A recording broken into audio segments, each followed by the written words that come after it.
बच्चे हमारे साथ में आज मनोचिकित्सक हैं डॉक्टर शिवानी घोष जी, उनसे बात करते हैं। मैम, लोग आज डिप्रेशन का काफ़ी शिकार हो रहे हैं, ये क्या कारण है और इससे लोग बचें तो कैसे बचें? देखिए मुझे ऐसा लगता है कि ये कोविड के बाद से मुझे लग रहा है ये और ज़्यादा आने लगा है ये सारी चीज़ें।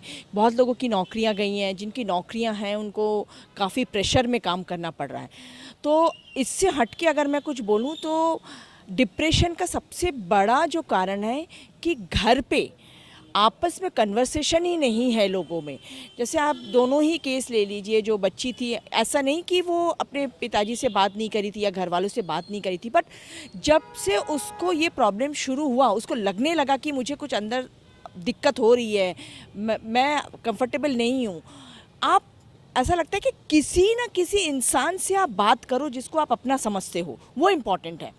क्योंकि कहीं ना कहीं से कुछ ना कुछ ये निकल के आएगा। जो रानी शर्मा वाला जो केस है उसका भी देखा जाए तो वो अपने भाई से ज़रूर बात करी थी एंड उसके भाई भी सेम डिप्रेशन से ही जा रहा था।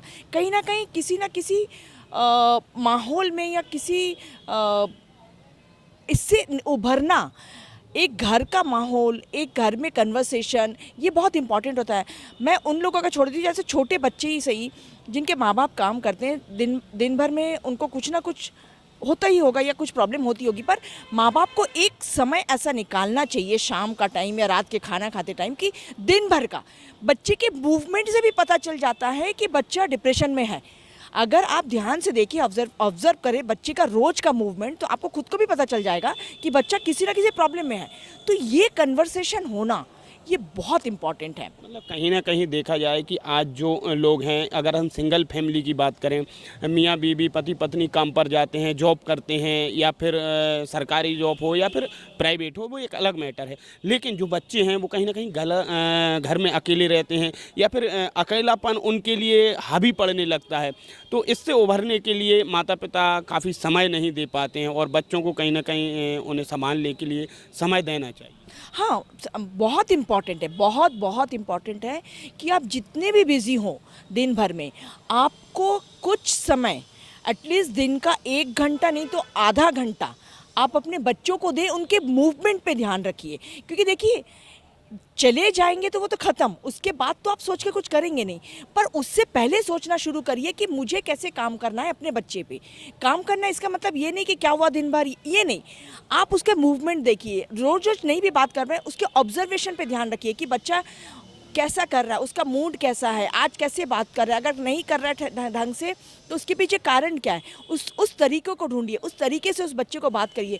बच्चा आपसे खुल के तभी बात करेगा जब आप बच्चे से कन्वर्सेशन करेंगे, और वहीं से शुरू होता है। आजकल पेरेंट्स के पास टाइम नहीं होता है, पर मुझे ऐसा लगता है यही एक कारण है कि बच्चे जो बाहर जाते हैं वो खुल के दूसरों को भी अपना प्रॉब्लम बोल नहीं पाते हैं, और फाइनली ये जाके जो इसका नतीजा। हम बच्चों की बात कर रहे थे अभी। अब अगर हम पति पत्नी की बात करें कि जो मियाँ बीवी होते हैं, उनमें भी कहीं ना कहीं एक चिड़चिड़ापन आने लगता है।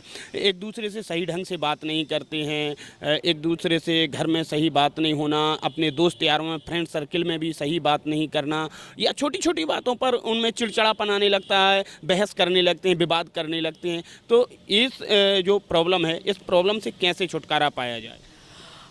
देखिए, एक तो है कि आजकल हर जगह काउंसलर का ये शुरू हो चुका है। क्योंकि मैं एक एज इसलिए बोल रही हूँ छोटे बच्चों का, क्योंकि वहाँ से अगर हम काम करना शुरू करें ना तो फिर हमको काउंसलर के पास जाने की ज़रूरत नहीं पड़ती। बट एक एज के बाद, जैसे पति पत्नी की आप बात कर रहे हैं, तो उनको कौन संभालेगा, मतलब उनको कौन काउंसल करेगा। आप काउंसलर के पास जाओगे तभी वो समझ में आएगा कि क्या आपको दिक्कत है। दूसरी बात है सेल्फ रिस्पेक्ट, ये बहुत इम्पॉर्टेंट है। आपस में जो आपस में एक दूसरे का रिस्पेक्ट आप अगर करेंगे तो मुझे ऐसा लग रहा था तू तकार, ये झगड़ा, ये अंडरस्टैंडिंग ये ख़त्म होता जाएगा। और वो अंडरस्टैंडिंग आएगी कैसे, जब आप एक जगह बैठ के उस समस्या का, जो भी समस्या है, उस पर बात करोगे, समस्या पे बात करो। वो बहुत इंपॉर्टेंट है कि आपको जो समस्या उस पर बात करो, ना कि इधर उधर की बातें, क्यों झगड़ा हो रहा है, क्या हो रहा है, वो नहीं, क्या समस्या है जिसके कारण झगड़ा हो रहा है, वो इम्पॉर्टेंट है कन्वर्सेशन। कई बार ये देखने में आता है कि जैसे हस्बैंड है तो वो जॉब पर जा रहा है, वाइफ घर पर है, वो लेट हो जाता है, या फिर वाइफ है उसकी वो लेट हो जाती है, और कहीं ना कहीं ये इन दोनों की जो दूरियां हैं, जो एक दूसरे से सही से बात नहीं कर पाते हैं, तो इनमें कहीं ना कहीं मनमुटाव आने लगता है जॉब को लेकर के, या फिर लेटपन होना, देरी से आना घर पे या जल्दी जाना या अपने जो वर्क को लेकर के जो बराबर कॉल आना, सोशल मीडिया वगैरह या मोबाइल में बिजी रहना, तो कहीं ना कहीं ये भी एक डिप्रेशन का, घर परिवार में चिड़चिड़ापन का माहौल बन। जी, बिल्कुल मैं मानती हूँ इस चीज़ को, क्योंकि कभी-कभी इंसान होता है कि स्ट्रेस से निकलने के लिए वो अलग-अलग चीज़ें ढूँढता है, अलग-अलग बहाने ढूँढता है, अलग-अलग मीडिया ढूँढता है कि मैं इस स्ट्रेस से कैसे बाहर आऊँ। तो ये जैसे देर से आना या जल्दी जाना, ऑफ़िस में लेट क्यों हुआ, मोबाइल में क्यों बिज़ी हैं, ये सारी चीज़ें तो मुझे ऐसा लगता है कि ये अपने आप पे काम करना ज़रूरी है कि आप अपने आप को कैसे, कितना टाइम आप मोबाइल के पीछे देंगे और कितना टाइम आप फैमिली के पीछे देंगे, ये आप में काम करना ज़रूरी है। पर ये जो छोटी-छोटी बातें कि लेट क्यों हो रहे हैं या कि लेट जल्दी क्यों जा रहे हैं, ये अंडरस्टैंडिंग पे, वही मैंने कहा ना कि सेल्फ रिस्पेक्ट, अंडरस्टैंडिंग में बहुत कुछ डिपेंड करता है। और गाड़ी तभी चलती है जब दोनों पहिया सही हो, नहीं तो गाड़ी वहीं रुक जाएगी। और दोनों पहिया सही होने के लिए अंडरस्टैंडिंग बहुत इंपॉर्टेंट है। बिल्कुल आपने सही कहा कि गाड़ी तभी चलती है जब हमारे दोनों पहिया सही हो और सही से वो काम करें। लेकिन अगर हम बुज़ुर्गों की बात करें कि बुज़ुर्ग हैं, जो बुज़ुर्गों में भी काफ़ी ऐसी चीज़ें आ जाती हैं, उनमें भी लगने लगता है कि शायद मेरा बेटा मुझे वो तवज्जो नहीं दे रहा, वो इज्जत मान सम्मान नहीं दे रहा, वो रिस्पेक्ट नहीं दे रहा, उनमें भी चिड़चिड़ापन आने लगता है। आखिर क्यों, क्या कारण है? देखिए, पूरी लाइफ लोगों की इतनी बिजी हो गई है। आप अगर देखिए, पुराने ज़माने में सिर्फ एक इंसान जाता था काम करने के लिए और 10 लोग होते थे घर पे खाने के लिए, ठीक है, मतलब उन पे डिपेंडेंट होते थे। अब इंसान चाह रहे हैं और चारों बाहर निकल रहे हैं कमाने के लिए। क्यों? क्योंकि लोगों की नीड्स बढ़ गई है, ठीक है। जहाँ पे वो नीड्स बढ़ गई है वहाँ पे वो जनरेशन गैप आ गया है। आप हमारी माँ पिताजी की बात करें तो उनको ऐसा लगता है कि क्या ज़रूरत है बाहर जाके लड़कियों को काम करने का, महंगाई हो गई है, बच्चों को ठीक से पालना है। उनका कहना है कि हम भी तो पाले, हम तो आपको ख़राब नहीं पाले। पर कहीं ना कहीं इस ज़माने में क्योंकि लड़कियां पढ़ी लिखी हैं, ये एक कारण है, और नीड्स बढ़ गए लोगों के, ये एक कारण है कि लड़का लड़की, पति पत्नी दोनों काम पे जा रहे हैं और वो नीड्स फुलफिल करने के लिए, चाहे बच्चा एक हो चाहे बच्चा दो हो, उसको हम पूरा देंगे ताकि उसको किसी तरीके से तकलीफ नहीं हो। ये भी एक कारण है कि बच्चे को ना सुनने की आदत ही नहीं पड़ी है। जब जब बच्चा जो मांगा है वो मिलता गया है, आगे जाके कहीं पे किसी पॉइंट में, ऑफिस में हो, वर्क प्लेस में हो, जॉब प्लेस में हो, कहीं पे भी जब उसको ना सुनना पड़ता है तब वो डिप्रेशन में चले जाता है कि इसने ना कैसे कह दिया मेरे काम पे या मेरी चीज़ पे। ये एक बहुत बड़ा कारण है। बच्चे आजकल ना सुनने ही नहीं है, सुनते ही नहीं है ना, उनको पता ही नहीं है फेलियर क्या है। अगर हम बुज़ुर्गों की बात करें कि मैं जो पहले का दौर था वो अलग तरीके का दौर था। आज का जो दौर है एडवांस है, एडवांस चीज़ें भी आ चुकी हैं, सोशल मीडिया भी हो चुका है।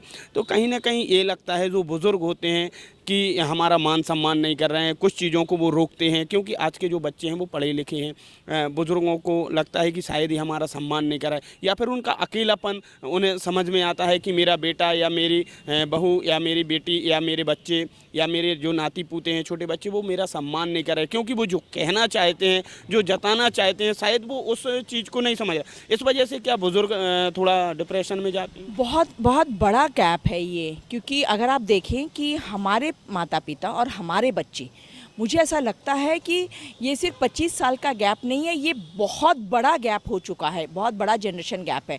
जहाँ आज मेरा बच्चा, आज भी अगर आप ले लें तो मैं अपने पापा से कुछ कहने के लिए 100 बार सोचूंगी कि क्या मैं पापा को इसको जवाब दूं कि नहीं, क्योंकि मैं उस तरीके से बड़ी, मुझे पता है शायद ये सही नहीं हो रहा, पर फिर भी उनको जवाब देने के लिए या उनको समझाने के लिए मुझे 2 बार सोचना पड़ता है। ऐसा नहीं कि मैं नहीं बोलती हूँ, पर मैं बोलती ज़रूर हूँ, पर सोच के कि किस में उनको बुरा नहीं है। पर आजकल के बच्चे, अगर मैं अपना ही एग्जाम्पल ले लूँ कि मेरे बच्चे जिस तरीके से मुझे समझाने की कोशिश करते हैं, मुझे तो ऐसा लगता है कि मैंने कभी हिम्मत ही नहीं करी अपने पेरेंट्स को समझाने की। पर मैं एक बात बिल्कुल खुल के सच कहना चाहती हूँ कि आजकल के बच्चों के पास बहुत बुद्धि है, वो बहुत सोच समझ के बात करते हैं।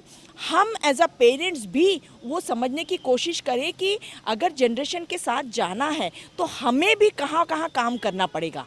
और यही चीज़ हम अपने बड़े बुज़ुर्गों को नहीं समझा पाते हैं। तो हम जो जनरेशन ठहरे, हम कोशिश करते हैं कि दोनों जनरेशन को कैसे बैलेंस करें, कि अम्मा को भी समझाएं कि आजकल के बच्चे हैं, ये थोड़ा सा उनको छूट देना पड़ेगा, और यहाँ भी समझाएं कि देखो वो बड़े बुज़ुर्ग हैं और वो इस तरीके से आए हैं, इस तरीके से वो उन्होंने अपनी लाइफ निकाली है, आप भी कहीं ना कहीं एडजस्ट करो, इसमें आपको ही फ़ायदा है, आपके लाइफ को ही फ़ायदा है। तो ये मैं अपने खुद के घर पे देख रही हूँ, क्योंकि हम 3 जनरेशन रहते हैं घर पे, तो हमें पता है कहाँ कहाँ दिक्कतें आती है। पर ऐसा नहीं कि मैं अपने बच्चों का नहीं सुनती हूँ, मैं अपने बच्चों का सुनती हूँ, उस पर वर्क करती हूँ कि कहाँ मैं गलत थी और कहाँ मुझे वर्क करना है, ये बहुत इम्पॉर्टेंट बिल्कुल, है। आपने जो कहा कि हमें वर्क करना पड़ेगा, हमें सोचना पड़ेगा कि हम कहाँ हैं, हमें क्या करना चाहिए, किस तरह से हमें जवाब देना चाहिए।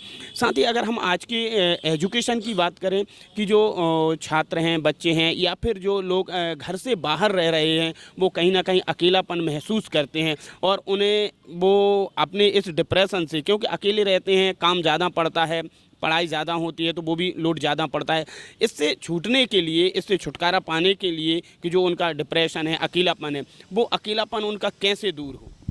देखिए, कुछ तो है कि अभी तो आप देखेंगे कि ऑफिसेस में, कॉलेजेस में भी, यूनिवर्सिटीज़, बड़े बड़े यूनिवर्सिटीज़ में गेम्स का शुरू हो गया है, कि अपना स्ट्रेस रिलीफ करने के लिए बोर्ड गेम्स होते हैं, आपस में कुछ इंडोर गेम्स उन्होंने शुरू कर दिया है, ताकि वो जो स्ट्रेस से चल रहे हैं या जो स्ट्रेस हो रहा है वो एक जगह है। अगर आप सोच लीजिए कि आप टेनिस भी खेल रहे हो, मतलब फॉर एग्जांपल में बोले, अगर आप टेबल टेनिस खेल रहे हों, तो आपको स्ट्रोक से समझ में आ जाएगा, टेबल टेनिस के स्ट्रोक से, जो बैट चलाते हैं स्ट्रोक से समझ में आ जाएगा कि इसके दिमाग में क्या चल रहा है, वो स्ट्रोक कैसे मार रहा है। अगर उस पर बहुत ज़्यादा भड़ास है निकालने का, उसका स्ट्रोक भी वैसा ही होगा। तो ये एक तरीका है जो अपने अपने भड़ास या अपने अपना जो स्ट्रेस है, अपना जो उनके दिमाग में चल रहा है, लोग ऐसे निकालते हैं। तो आजकल तो मेरे को लगता है कि कॉरपोरेट्स में भी आप देखेंगे कि काफ़ी जगह बोर्ड गेम्स हो गए हैं, अदर इंडोर गेम्स हो गए हैं। तो ये अलग अलग तरीके हैं। और एक और तरीका है कि अगेन मैं वही बोल रही हूँ कि कन्वर्सेशन, आपको जो लग रहा है, आपके अंदर जो फीलिंग है,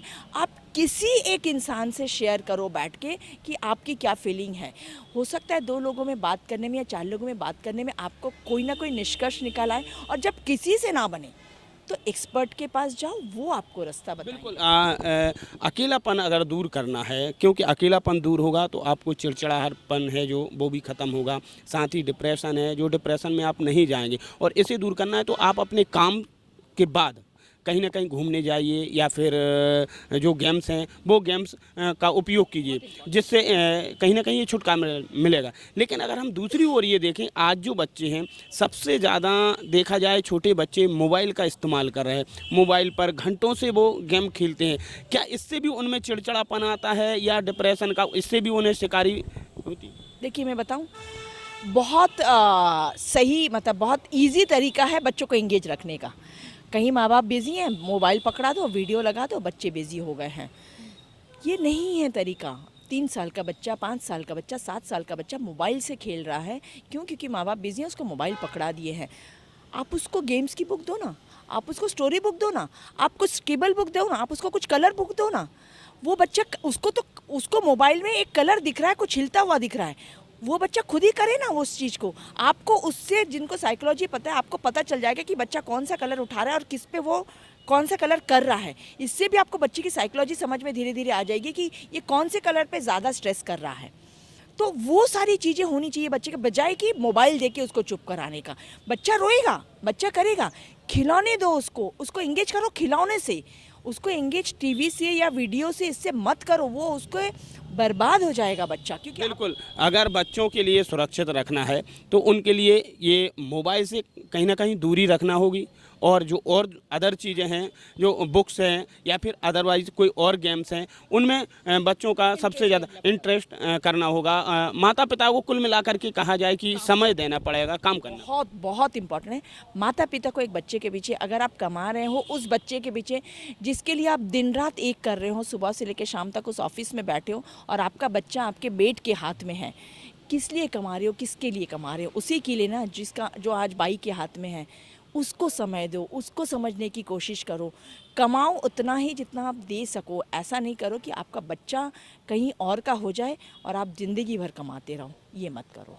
बिल्कुल। तो ये थी हमारे साथ में मनोचिकित्सक डॉक्टर, और इनका कहना है कि आप बिल्कुल काम करिए, खूब करिए, मेहनत से करिए, लेकिन अपने बच्चों को भरपूर समय दीजिए ताकि वह गलत रास्ते पर ना जा सकें और वो डिप्रेशन का शिकार ना हो। कैमरा पर्सन रोहित स्पेंसर के साथ में गब्बर सिंह ठाकुर, सौराज संवाददाता, भोपाल।